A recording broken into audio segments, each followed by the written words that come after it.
दिवाळीच्या सर्व नागरिकांना बंधू भगिनींना मनपूर्वक शुभकामना।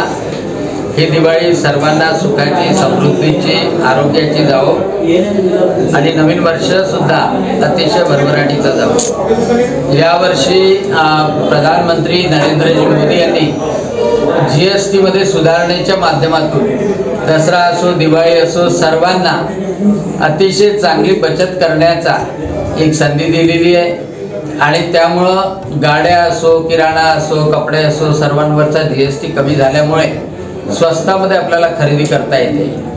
त्यासोबतच माननीय मुख्यमंत्री देवेंद्रजी फडणवीसांनी 31,000 कोटी रुपयाचं शेतकऱ्यांना पॅकेज देऊन संकटात आलेल्या शेतकऱ्यांची दिवाळी सुद्धा आनंदात गेली पाहिजे असा प्रयत्न केलेला आहे, असा ध्यास घेतलेला आहे आणि त्यामुळं शेतकरी, शेतमजूर, व्यापारी, त्याचप्रमाणे ग्राहक, बालगोपाल मंडळी, युवा वर्ग या सर्वांना माझ्या दिवाळीच्या मनपूर्वक शुभकामना।